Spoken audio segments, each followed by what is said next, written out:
As a finance professional in a disrupted business landscape, what does it take to be in demand?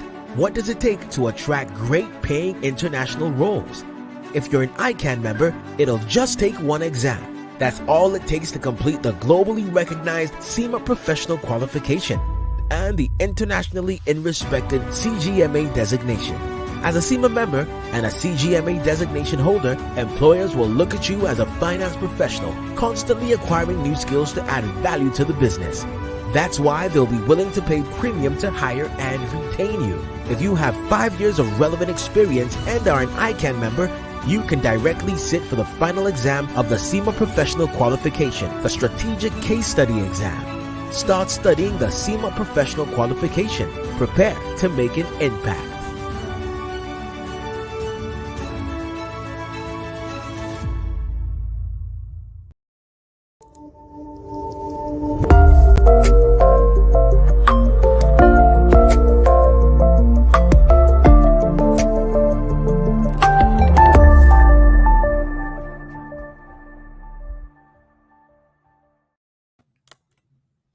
Accountability is accepting the responsibility for honest and ethical conduct towards others.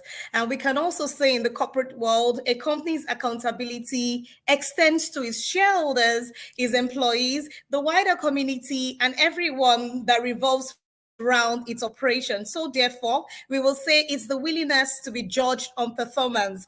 Good evening, ladies and gentlemen. Today, Thursday, the 24th of August, 2023. I greet my dear colleagues. I say good evening to you, the friends of the Institute of Chartered Accountants of Nigeria. It is a great pleasure to welcome you to another episode of ICAN on Air. Today seems to be very different because we're discussing something that we've all had one way or the other to listen to people talk about. We're discussing ICAN Accountability Index, and we have no other person to take us through this interesting topic. He's an assurance partner at PricewaterhouseCoopers and is a member of the ICAN Governing Council, is the chairman of this program, ICAN on Air, and also the vice chairman of ICAN Accountability Index. This is no other person than a founding member of ICAN Accountability Index since 2017, Mr. Oladele Oladipo. But before I unveil the identity, of course, you have heard who is coming on the show today. Before he comes into the studio, we would like to go on a commercial break and we'll be right back.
Tax romance, pay your tax online. That is the easiest way, to pay your tax.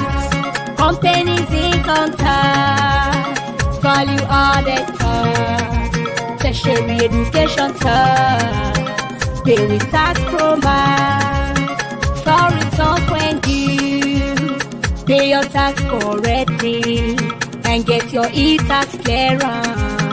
Pay your tax online. My better people for Obodo Nigeria, I don't bring better information come give una. To pay your tax now, it don't dey easy like ABCD. With this new Ogbonge platform where the Federal Inland Revenue Service (FIRS) don't bring come, then they call them Tax Pro Max. With this one, now for your house or office, you go just dey pay your tax. And if you want pay your tax, make you log into www.taxpromax.firs.gov.ng. This message now the Federal Inland Revenue Service (FIRS) they bring am for now. Pay your tax online.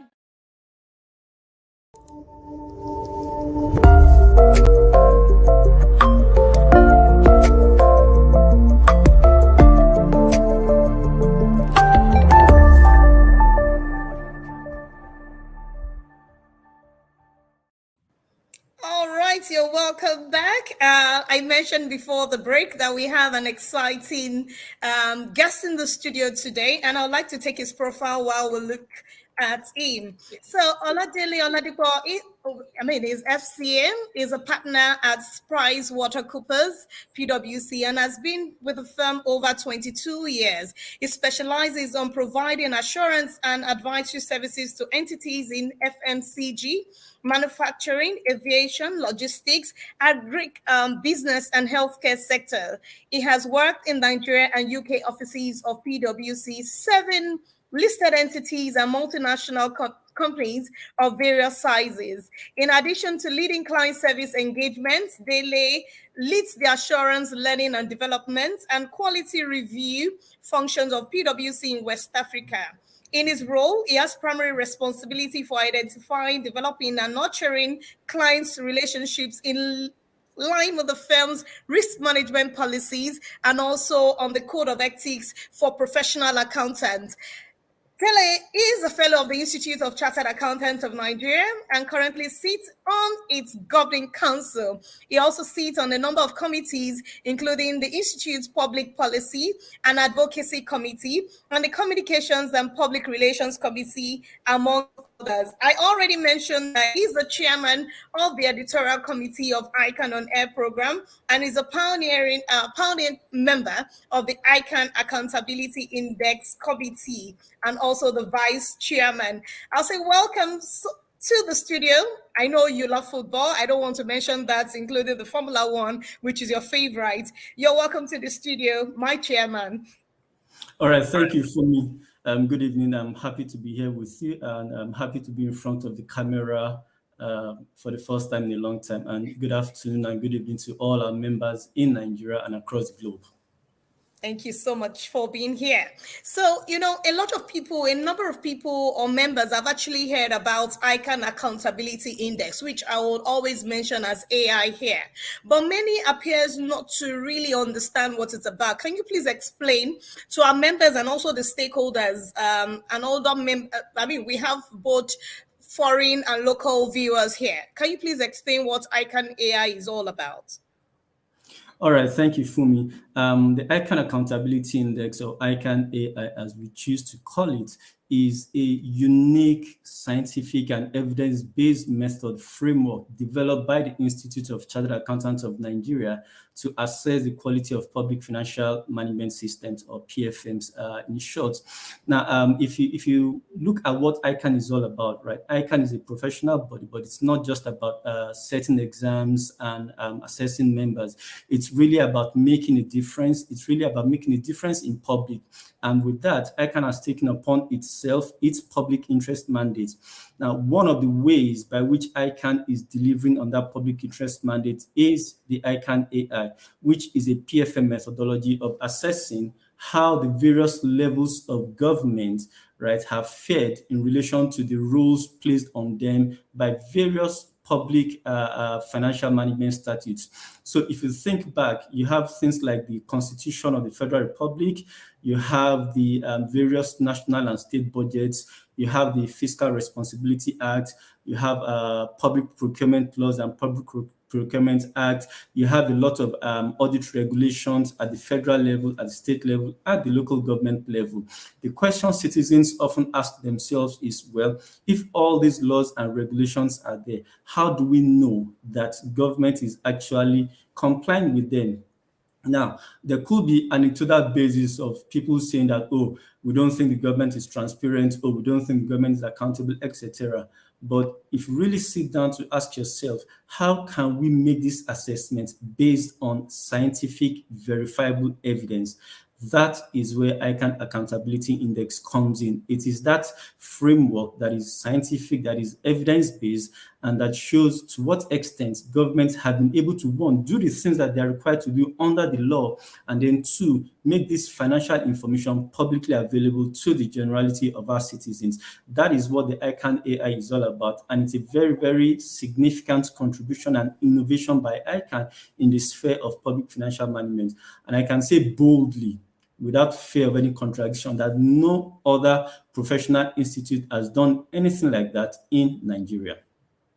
Interesting. Thank you so much for mentioning. And I'm going to come back to the aspects of government accountability. But I want to ask you, sir, we're aware that there are a number of frameworks and the systems for assessing public financial management. How did the institute in particular select this framework? And how does it actually relate or reflect the public finance management environment that we operate in? All right, thanks, Fumi, for that question. Now, if I take us back in time, back to the history of the ICAN AI, it actually started from the 2016 annual conference held in Abuja, which focused on accountability for national development. Now, one of the conversations that came from that conference was, how can we as accountants and as members of ICAN support and challenge government when it comes to transparency and accountability? And you are right, there are actually quite a lot of frameworks, acceptable frameworks that one can use to do that assessment.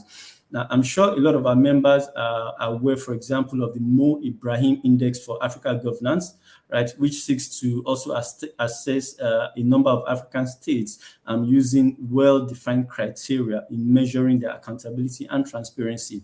Now, after that conference of 2016, as I mentioned, the Governing Council of ICAN then set up a committee to, examine a number of options that ICAN can use in delivering on this mandate of assessing public financial management. Now, of course, we assess the Mo Ibrahim Index structure, but we also assess a structure by a body known as PEFA. PEFA is the Public Expenditure and Financial Accountability Body, PEFA. Now, PEFA is a body founded and funded by a number of countries and international development partners, such as the European Commission, the World Bank, the IMF, the UK Foreign and Commonwealth Office, the government of Switzerland, government of Norway, and a host of other countries and development partners. Now, PEFA has a well-defined, robust, and tested structure for assessing public financial management.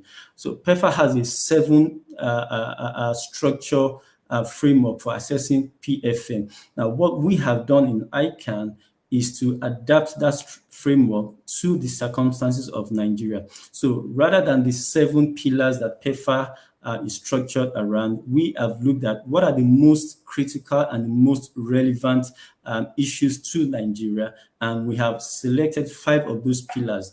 And it is those pillars that then drive the entire structure of the ICAN AI framework.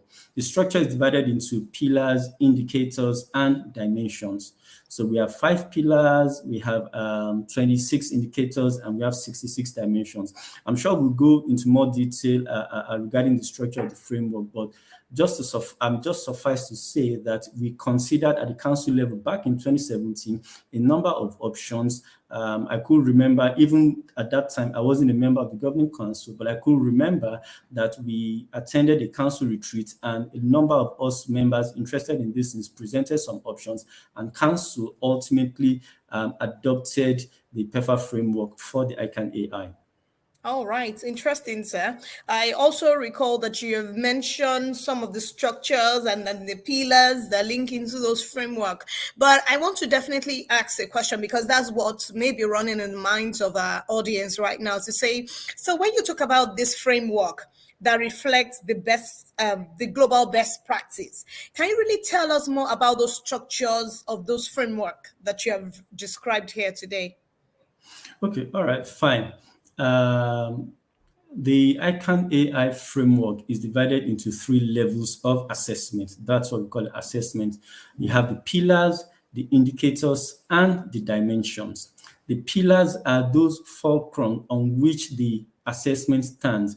Those are the big compartments across which we as ICAN will assess the government at various levels. Now, just to be clear, the ICAN AI framework is administered across all levels of government in Nigeria, the federal, the states, and the local governments. We do the assessment of the local government through the states. If you cast your mind back to the current constitutional arrangement we have, it's actually a lot easier and more efficient for us to assess it through the states.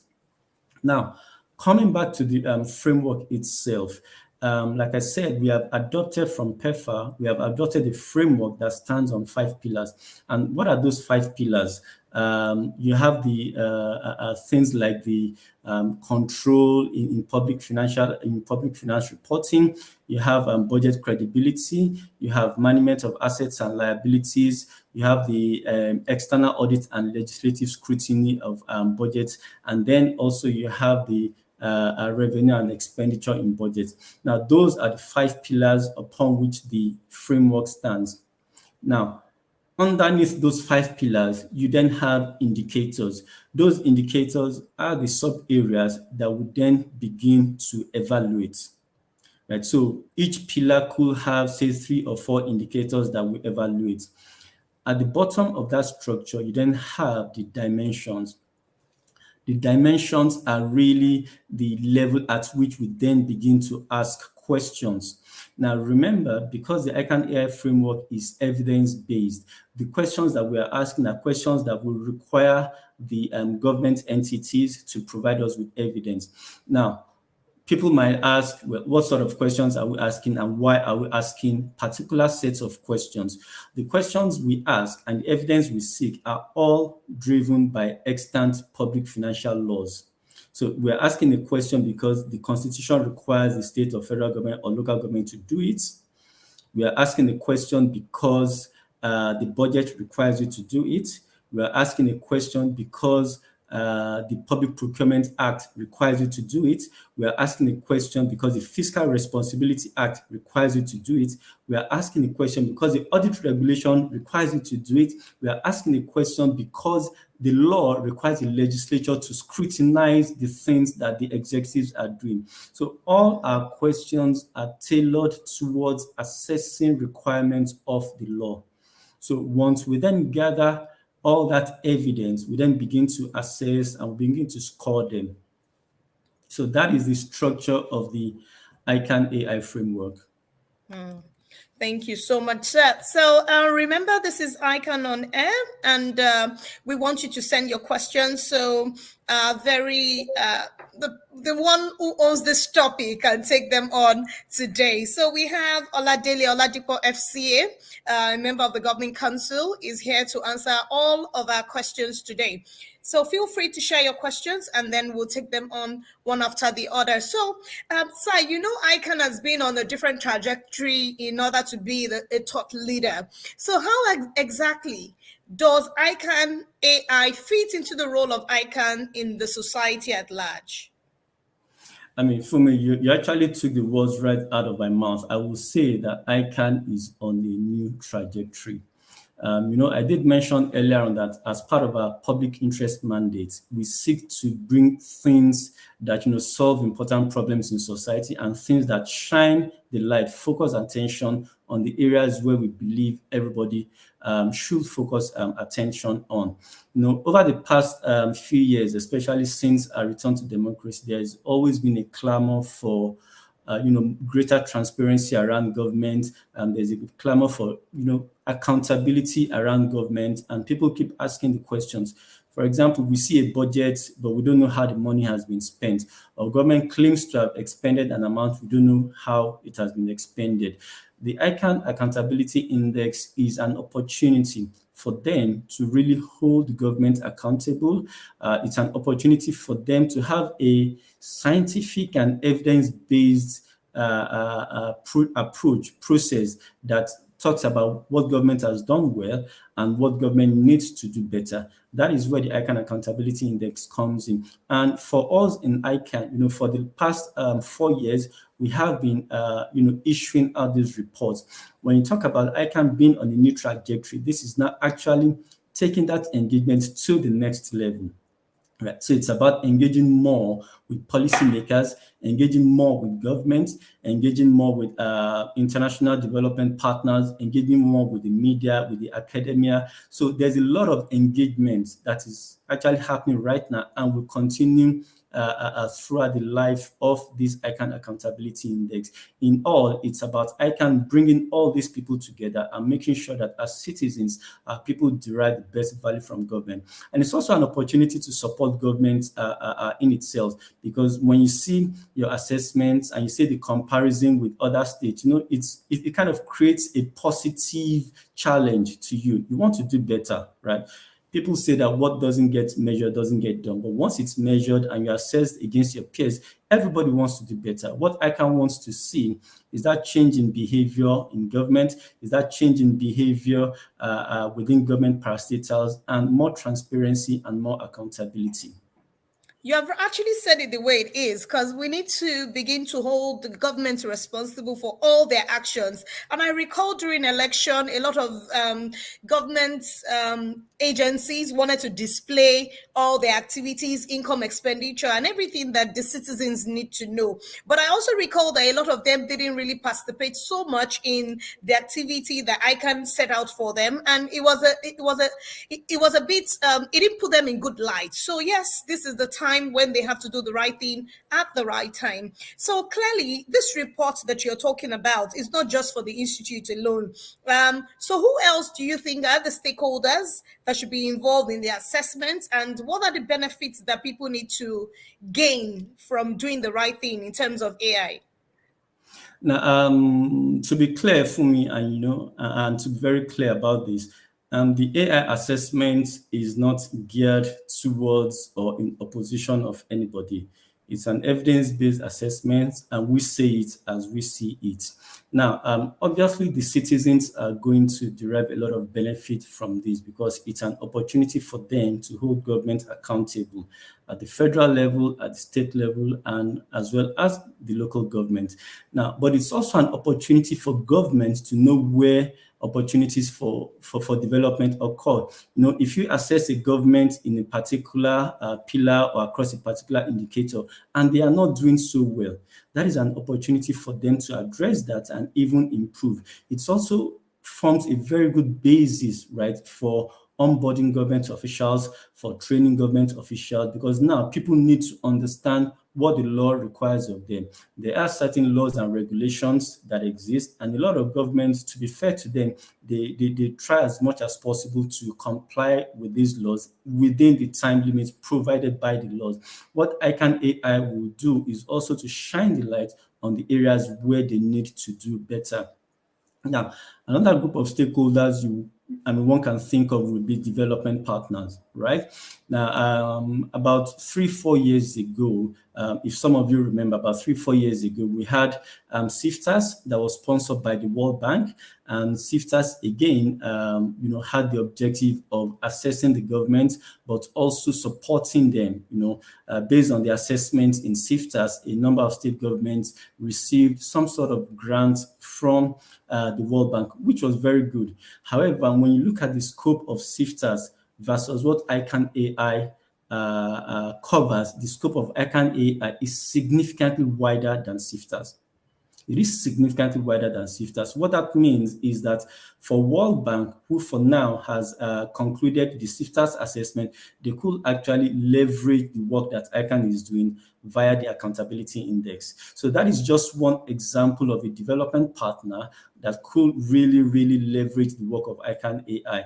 And the interesting thing is that in the past couple of months, we've actually been interacting with the World Bank, and they have come across as being very supportive of our initiative, and we will take that support further. Now, another group of people that really should find the ICAN AI very interesting and very worthwhile will be academics, researchers. Why do I say that? And we will probably go onto the process of the ICAN AI later. In the course of gathering evidence, there is a lot of rich data that ICAN has been able to compile and build upon over the 4 years that the assessment has happened.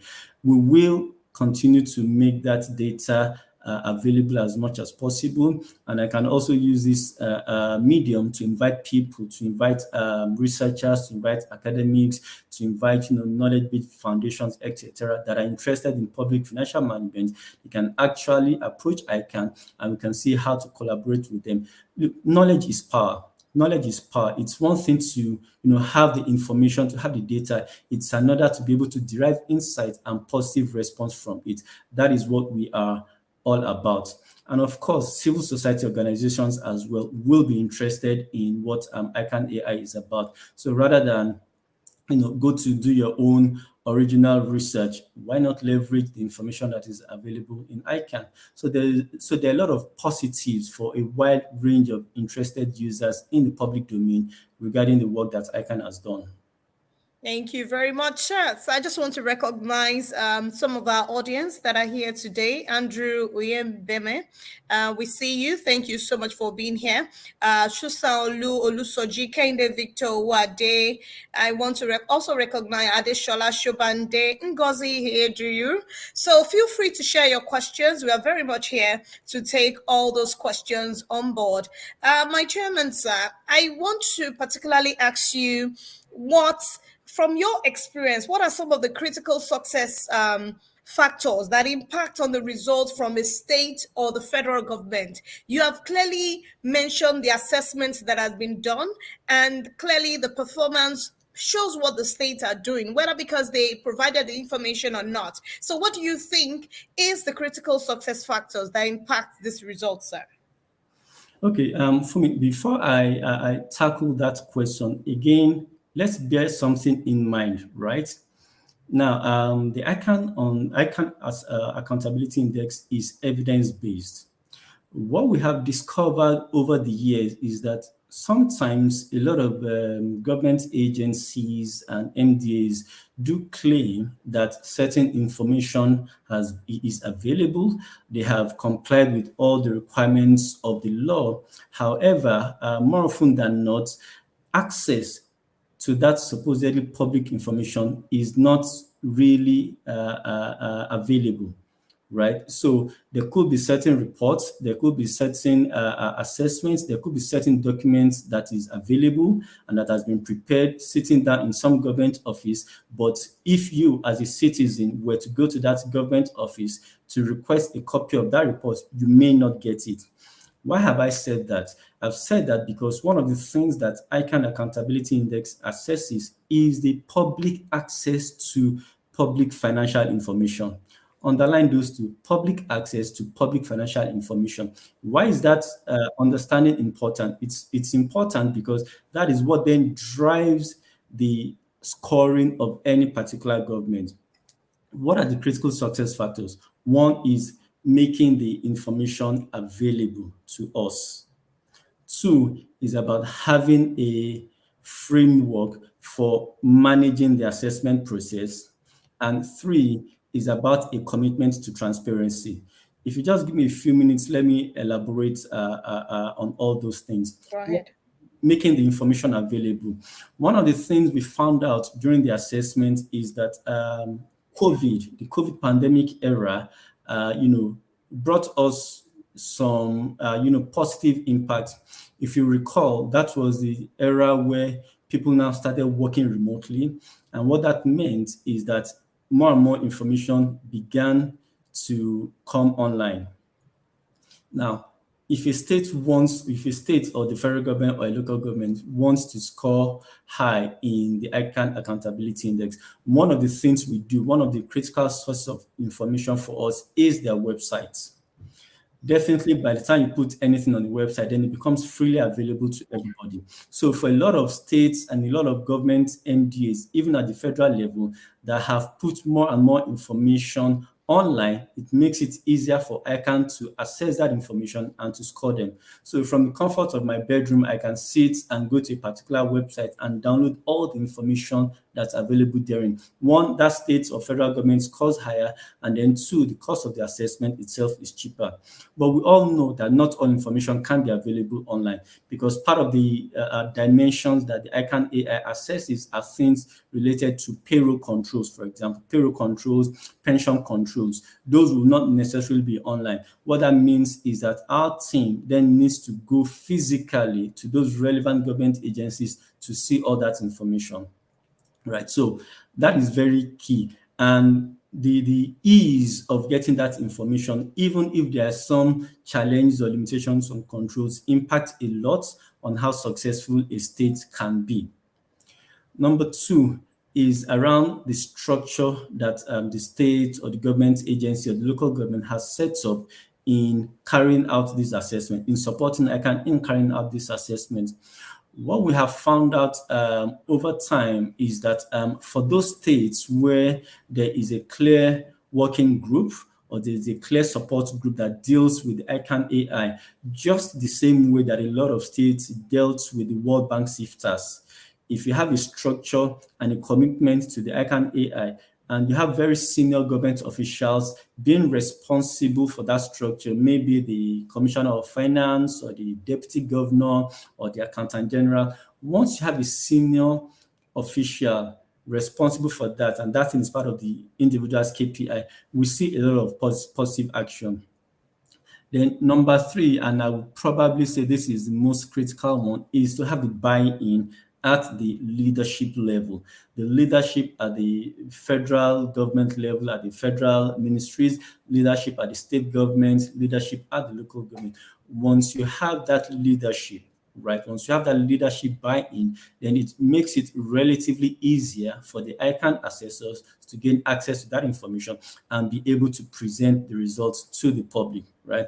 And I'm sure we'll go through the process of how the assessment is carried out. We'll go through that later. But suffice to say, those, I would say, are the fundamental critical success factors to any state's assessment. Thank you very much, sir. And thank you so much for those insightful comments and answering those questions quite intelligently. So our audience, remember, is still the Vice Chairman of the ICAN Accountability Index in the studio, in person of Mr. Oladele. Is here to answer all of your questions and is here with Fumi Olani. We would like to go on a break because I want the chairman to get ready to tell me about, or tell us about, the key steps in assessing these processes. But right now, we'll go on a commercial break. Remember to send your questions. I'll be very happy to put them on board.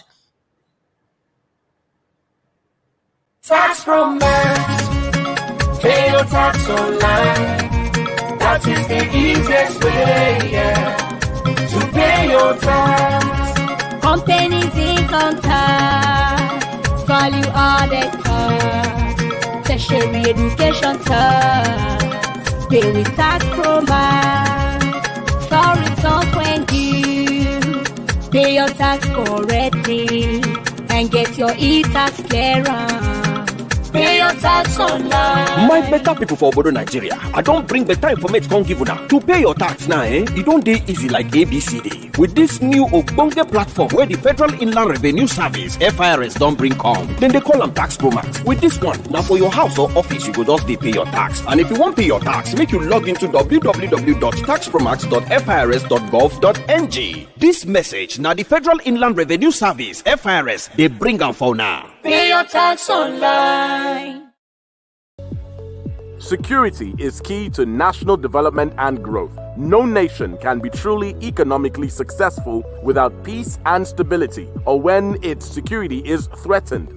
This is why we must perform our civic obligation of duly paying our taxes so as to provide the needed resources for government to secure our lives and properties. When we pay our taxes, government is provided with the needed resources to equip our security agencies for a safer Nigeria.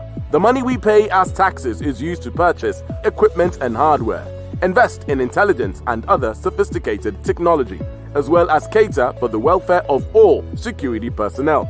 A secure nation is a prosperous nation. Nigeria is safer when we pay our taxes. FIRS, it pays to pay your tax.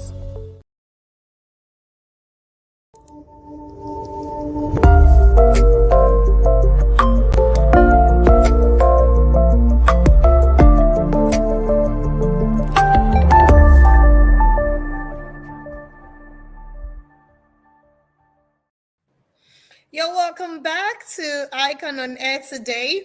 You know, when I call our guest my chairman, I know what I'm doing because he's the chairman of this program, of the editorial team of ICAN on Air. And we're very happy to have you on the screen today, not behind the scenes. All right, so we're discussing ICAN Accountability Index, and he's been preferring a lot of solutions to the questions we had in mind in terms of, okay, what does it mean? Does it apply to corporate entities, individuals? And we've been able to understand today that we deal with the federal, state, and local government.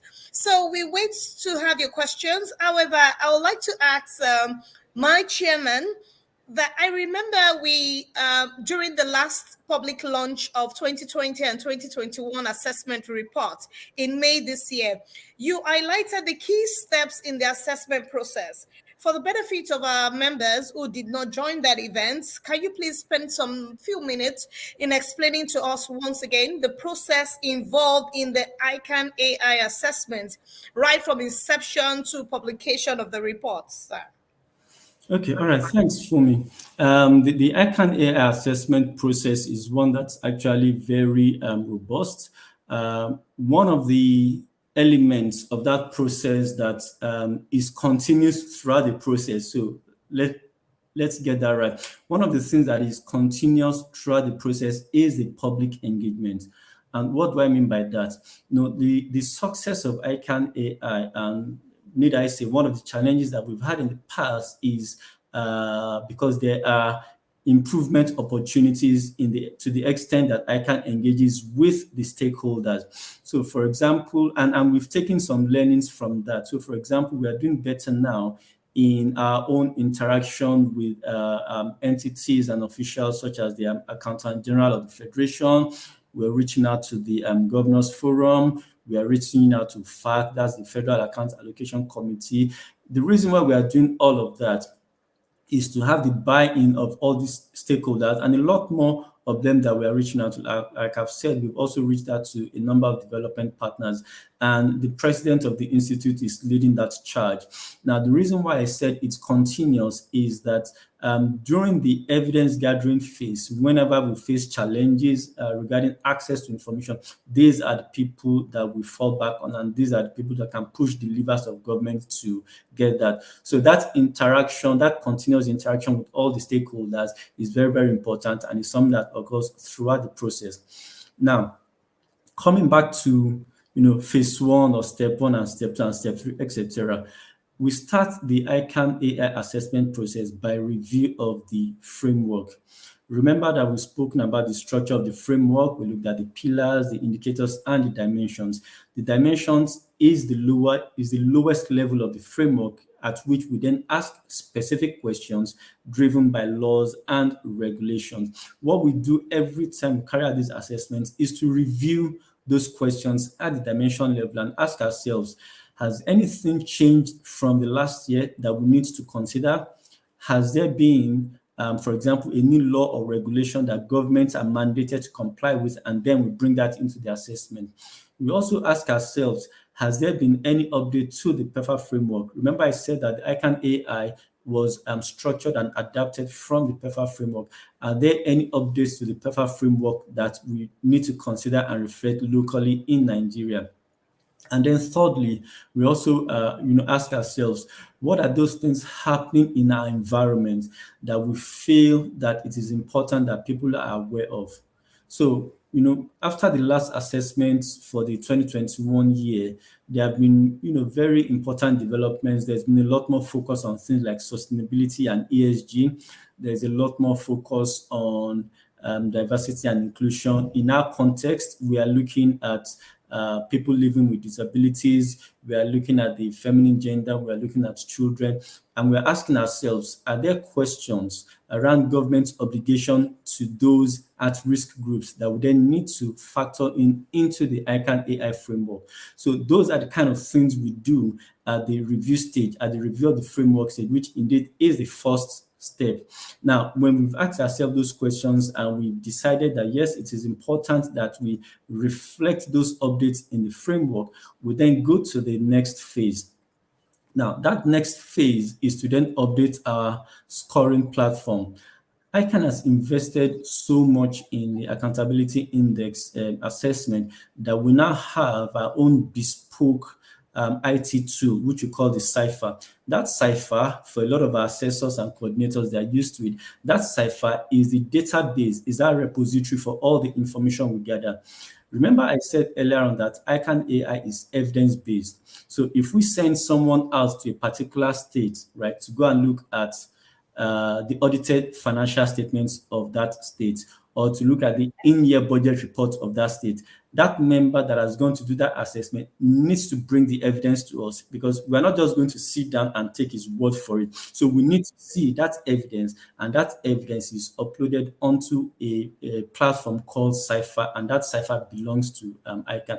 That Cipher is also the tool that helps us to churn out the results for the federal, state, and local governments. So phase one is the review of the framework. Phase two is the update of our Cipher platform. And then phase three is the engagement of assessors and coordinators. Who are these people?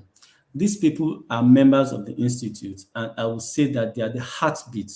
They are the engine room of the ICAN AI assessment, right? They are the ones that do the real, they are the foot soldiers, the guys who go online to look for this information. They are the people that then go literally through the corridors of power, looking, going from one government office to another, meeting one government official or the other to get that information and bring to the committee via the Cipher. So they are very, very important to the ICAN AI framework. Without them, we will not have achieved the success that we do.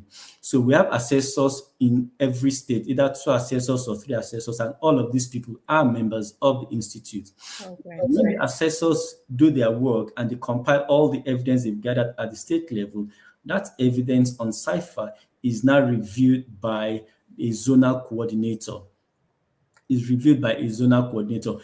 divided the country into 6 zones, and each zone has a coordinator. That zonal coordinator performs a first-level quality control at the state level. He calls each assessor, they sit down, they open the Cipher, they look at the report, and the zonal coordinator performs a quality review. If, in the opinion of the zonal coordinator, the information obtained by an assessor is not sufficient to score a state or the federal government or the local government at a particular level, then that information is delisted and the assessor may have to go back and regain it.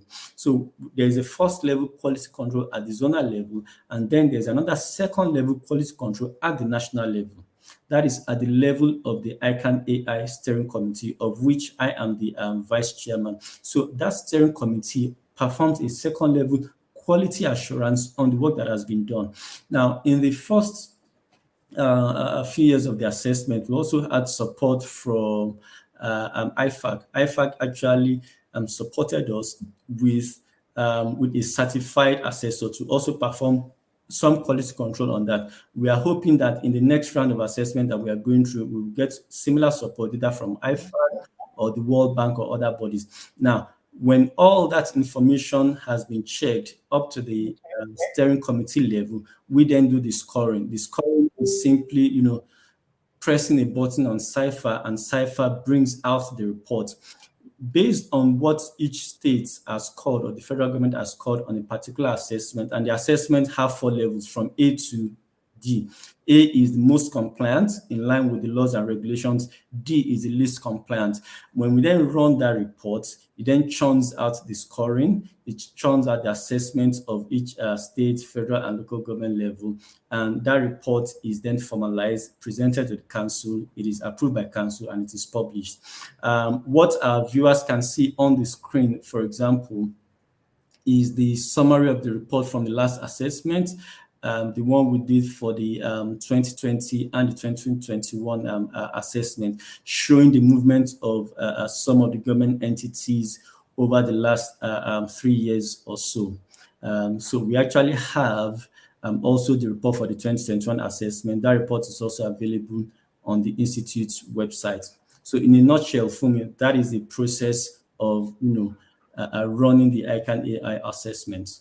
Oh, great, great. Thank you so much. You see, we can see the comparative ranking of all the states, and you can equally go to the official website of the Institute to get this information. It is accountability, and ICAN is making this available to you.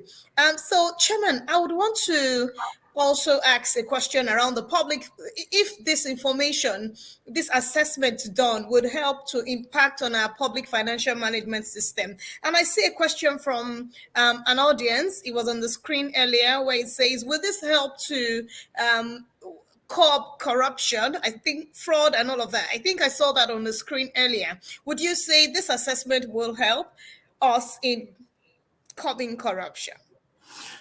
Generally, fraud and corruption thrive in an environment where there is no transparency, in an environment where there is no accountability. The moment you have a platform for promoting transparency and accountability, when someone knows at the end of the day that his deeds and misdeeds are going to be assessed and the result of that assessment published, it serves as a deterrent against any fraudulent or corrupt tendencies. In and of itself, the ICAN AI assessment will not curb corruption. Let's not kid ourselves. However, it improves and it engenders transparency and accountability in government. Now, for ICAN, it's not just about putting out a report every year. It's really about changing behaviors and changing mindsets, making people in government realize that they have a responsibility to manage public resources in an equitable manner, in a transparent manner, and they know that they'll be held to account for that. The moment we start imbibing that culture, and the moment that citizens themselves begin to stand up for their rights and demand this accountability, then the effort of ICAN will be paying off.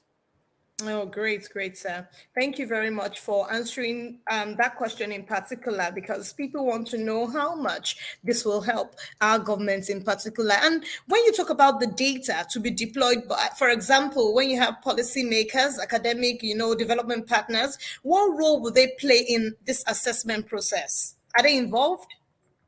Very much so, they are involved, and their involvement will only become prominent even going forward. I mean, I did mention, for example, the case of the World Bank. The World Bank has done its own SIFTAS assessments, which they rounded up a few years back, but the World Bank is still interested in supporting Nigeria. Is there a basis for them to determine where to support, how to support, who to support? The ICAN AI provides a clear and evidence-based basis platform for that. So we welcome them, we welcome other development partners to use ICAN AI to carry out their own self-review and assessment. An interesting thing for me and the audience is that in a number of cases, we've actually seen some other assessments, even of a limited scope, independently carried out by other bodies, right? And their results generally tend towards what ICAN AI has done. What does that mean? It actually adds more validity to the work and more validity to the quality of the work that ICAN has done. So our results are very, very good. If you talk about the academia, we have a lot of data in ICAN, just as we have a lot of data in other facets of our national life. The ICAN AI has a very strong database, it has a very strong evidence. So based on the work that we've done, if you wanted to do a research, for example, on availability of certain information in a particular government level, either at the federal government or at the state government level, you don't need to go to that particular state yourself. You can come to ICAN, the Institute, and we will be happy to share that information with you. That's what we are talking about. So people can actually drill down, carry out research, come up with their own conclusions on this. And ICAN, we have very, very smart people in ICAN. We'll be willing to sit down and discuss with you how we can take this further. Okay, that can really be far-fetched because we're talking to an intelligent man here, and all of the reports, he actually saw everything and it was well work done. So I have a question from Theophilus Dada. He says, how would ICAN confirm the authenticity of records provided by government? I guess you talked about it now, but you can put an affirmation on it, sir. All right, thanks. You see, there are a number of things that people, individuals, and bodies can do when it comes to public financial management, right? If I go to a particular state website and I'm looking for their budget, if I go to the official website of the budget office of that state or budget office of the federation, I will take that report and I'll take that report as being valid. It's really not for us to confirm whether or not that report is authentic. But one thing is that in our quality control process, remember I did mention that we have two layers of quality control at a minimum. One is the quality control by the zonal coordinator, and the other is the quality control by the steering committee at the national level. We check those reports. Now, the laws that these state governments and the federal government and the local governments, the laws that they are meant to comply with are public. They are publicly known laws, and those laws are clear as to the information that should be contained in certain reports that the ICAN AI is looking at. If you go to a particular government office, and we've seen cases like that before, if you go to a particular government office and they give you an information, because of the training that we give our assessors and coordinators, that training will enable them to know whether a document meets the requirements, meets the specification of the law. Maybe one thing I forgot to mention, Fumi, earlier on is that when we select our assessors and coordinators, we actually train them. In the first round of assessments that we did, we brought everyone to Lagos, had a training for 4 days, and then they went back to then begin the assessment. In the second round of assessments we did, because we wanted to leverage technology, and that was just immediately after the COVID era, we did an online training, again, across a number of days for our assessors. Now, in the process of that, our people are able to know the information to expect. Now, one thing that might interest you is that at the steering committee level of ICAN AI, we have very experienced people, experienced in the relevant field. We have commissioners of finance. They are part of our team. Former commissioners of finance are part of our team. We have former and serving accountant generals at the state level as part of the committee. We have former auditor generals as part of our committee. We have people who are consultants to the World Bank and to IFAC as part of our committees. And we have very senior people at the director level in a number of ministries as part of our committees. So these are people who really know what the information should look like. So we've not had a case where anyone has tried to play smart by giving us dodgy documents. And because we have very qualified people and we have a robust quality control mechanism to detect that. Okay, I think the quality control speaks to it. So everything is authenticated by these trained ICAN members. So thank you very much, Sir, for saying that. I saw a question on the screen from Fagbola Temitokwe. He says, how best could the classified information of the government be handled? Because the end result of accountability index is to let the cat out of the bag for comparison purpose. What can you say to that, sir? It's a very good question there from Temitokwe. How well could classified information be handled? I think in the process of developing the framework and reviewing the framework on an annual basis, one thing that we're clear in our mind, again, because I said there are people who have played certain roles in government at the finance commissioner level, the auditor general, the accountant general. One thing that we clearly identified from day one was that information of a sensitive nature, for example, information that has to do with national security, those kind of things will not form part of the assessments, because there's no gainsaying the criticality of those information if they become public or they get into the wrong hands. So information of the national security nature, for example, will not form part of our assessment. One other thing that we also do is that even when we are looking at certain elements of the assessments supported and prescribed by public financial rules, things around payroll controls, payroll audits, how you onboard and take people out of the payroll system at the federal and state level, how you audit pensions, how you onboard people and take them out of the pension control system. We are very careful and very mindful of what kind of information that we seek for and what kind of information that we put on Cypher. Remember, again, we also have data protection regulations in Nigeria now. So even as an institute, as a very responsible one for that matter, we are very clear on what we can ask for, what we can retain, and what we can publicize. Thank you very much, sir. And I guess we have exhausted our time. But I particularly want to ask a question because I know you're a member of the Governing Council of ICAN. But in closing, what do you think ICAN can actually do for that to also propagate this unique and noble initiative? Yeah, I think what we can do is what we have already started doing. Number one is more public engagement. This ICAN on Air program is one of such fora. We will do this. There are a lot of our members and non-members that are on this platform. We will also cascade that information to the various district society levels of the institute. We will leverage our social media platforms to also send that message. Now, that is interaction within the ICAN community. But remember, this is in fulfillment of our public interest mandate, which means that ICAN has to, and we have started engaging with other members of the public. We started engaging with the governors, we've started engaging with FAC. We will talk to a number of our public officials, the accountant generals, and the moment these people start seeing traction from the institute, as they will, then the news and the relevance of ICAN then becomes more and more important.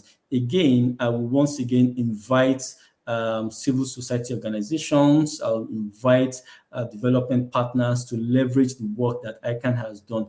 The moment that all these sectors, all these groups of people start looking at the ICAN Accountability Index report, and that moment our job will be done. Remember, for us, for the institute, it's not about scoring one state first or scoring the federal government second. It's really about driving positive behavior when it comes to our management of public finances. Thank you very much, sir. Thank you for letting us know that accountability is important in every facet of our lives, and government needs to make this known to us as citizens. Thank you very much to our very own ICAN Governing Council member, the chairman of ICAN On Air, and the vice chairman of ICAN Accountability Index, Mr. Oladele Oladipo Nuruddin. I'll say thank you so much for being here today. It was really a very insightful, educative, knowledge-filled session with you. We hope next time you'll be willing to come on board and tell us more about what ICAN is doing. Thank you so much, sir, for being here. I will say have a good evening, sir. Thank you. It's my pleasure being here. Thank you. So we have an announcement to make. I believe a lot of us are aware of the annual accountant conference. And today, as of today, they say it's 46 days to go. Remember to pack your bags to get ready. Go register for the conference. It's themed Nigeria Imperatives for Inclusive Development. And happening October 9th to 13th, 2023 at the International Conference Center, Abuja, FCT. We want to see you there. We want to have you there. Pack your bags, get ready to learn and unlearn, and also continue to learn. As we have learned today, we hope that next week will be more fabulous than we've had today. My name remains Fumi Olani. Let us all be accountable for everything we do in our place of work, in every facet of our lives, and see you next week. Have a good evening.